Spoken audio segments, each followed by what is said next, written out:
एक बहुत ही बड़ा व्यापारी था जिसका नाम किशोर था। वह बहुत ही बड़ा बिजनेसमैन आदमी था। उसकी दो बेटियां थीं।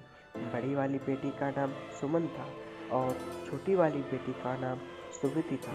सुमित देखने में बहुत ही ज़्यादा सुंदर थी, जिसके कारण सुमन हमेशा उससे चिढ़ा करती थी। तभी एक दिन किशोर बैठे बैठे अखबार पढ़ रहा था। तभी उसका एक आदमी आता है और वह कहता है, साहब जी। अरे बताओ, क्या हुआ? क्या हुआ है? साहब जी, हमारी सारे जहाज डूब गए हैं। अरे, ये कैसे हो गया? अरे साहब जी, मैं क्या बताऊं, समुंदर में तो अब अपने सारे जहाज डूब गए। तुम जाओ, मैं देखता हूँ क्या करना है अब। वह चला तो जाता है, परंतु किशोर यह बात सुनकर बहुत ही ज़्यादा दुखित हो जाता है। वह खुद को रोक नहीं पाता है। धीरे धीरे वह अब ऐसे ही चिंतित रहने लगा। उसका अब धन भी खत्म होता जा रहा था। उसका बिजनेस पूरा डूब गया।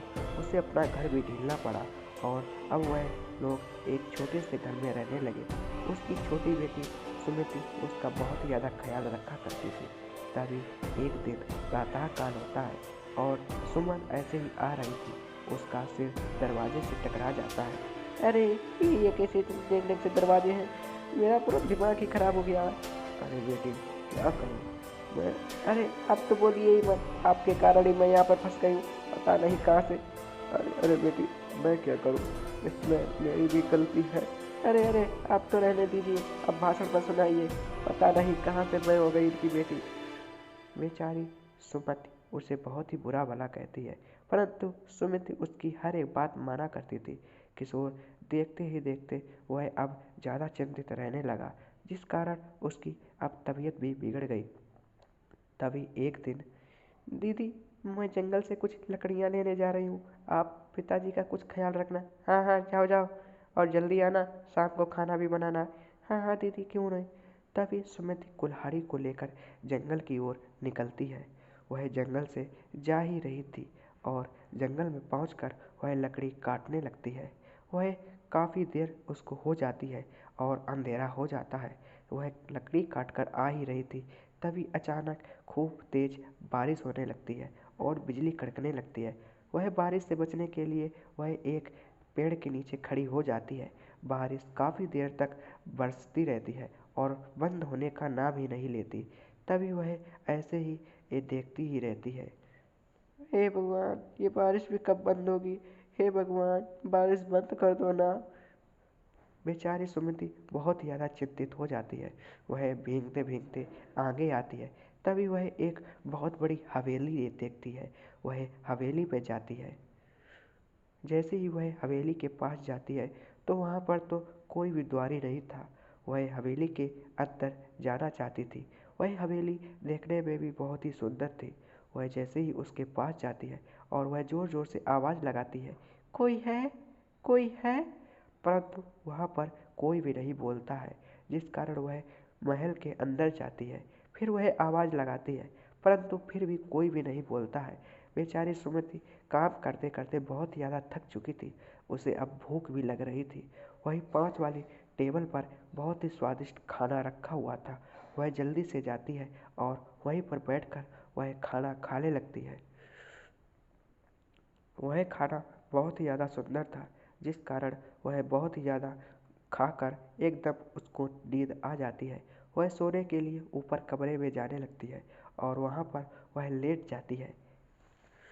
जैसे ही प्रातः काल होता है तो उसकी नींद खुल जाती है। उसको बदलने के लिए कपड़े भी रखे हुए थे। तभी वह कपड़े पहनकर नीचे आती है। फिर से वहाँ पर खाना रखा हुआ था। वह फिर से खाने को खाती है और खाने के बाद में बाहर आती है तो उसे एक बगीचा दिखाई देता है। उसमें सुंदर सुंदर से फूल थे। तभी वह एक फूल तोड़ने ही जा रही थी। जैसे ही वह एक फूल को तोड़ती है, तभी अचानक वहाँ पर एक बहुत ही बड़ा राक्षस आ जाता है और काफ़ी उसकी डरावनी आवाज़ भी थी। तभी वह वहाँ पर आ जाता है। जैसे ही सुमित पीछे देखती है तो एक बहुत ही बुरा राक्षस खड़ा हुआ था। तभी वह राक्षस कहता है,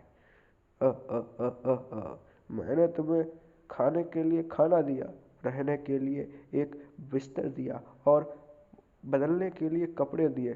तुम मेरे ही बगीचे में मेरे ही फूल तोड़ रही हो। ऐसी गुस्ताखी! मैं अब तुमको मार ही डालूंगा। मैं अब तुमको जिंदा नहीं छोड़ूंगा। समझ रही हो तुमने मेरा अपमान किया। तुम इस फूल को तोड़ने आई। बेचारी सुमति बहुत ही ज़्यादा डर जाती है। तभी सुमति डरते डरते कहती है, मुझे माफ़ कर दो, मैं इस फूल को तोड़ना नहीं चाहती थी, बस ऐसे ही देख रही थी। बेचारी सुमित को रोते हुए राक्षस कुछ नर्वस हो जाता है। वह बहुत ही ज़्यादा खूबसूरत थी, जिस कारण राक्षस उससे कहता है, मैं तुमको ढील दूंगा, पर अब तुमको मेरे साथ रहना पड़ेगा। बताओ, ये शर्त मंजूर है तो ही तुम जा कह सकती हो। तभी सुमति डर के कारण वह हाँ कह देती है। अब सुमति उस राक्षस के साथ ही रहने लगी। देखते ही देखते दिन गुजरने लगे और अब सुमति उससे दूर ही रहा करती थी। वह हर रोज नए कपड़े बदला करती थी। खाने के लिए राक्षस बढ़िया सा खाना लाया करता था, जिस कारण सुमति धीरे धीरे उसके पास जाने लगी। राक्षस पहले तो दूर ही रहता था, फिर राक्षस भी अब दोनों लोग आपस में बात भी करने लगे और आपस में अब वह धीरे धीरे दोस्त भी बन गए। तभी बगीचे में और बाहर बालकनी में आराम से वह लोग खड़े होकर बातें भी किया करते थे।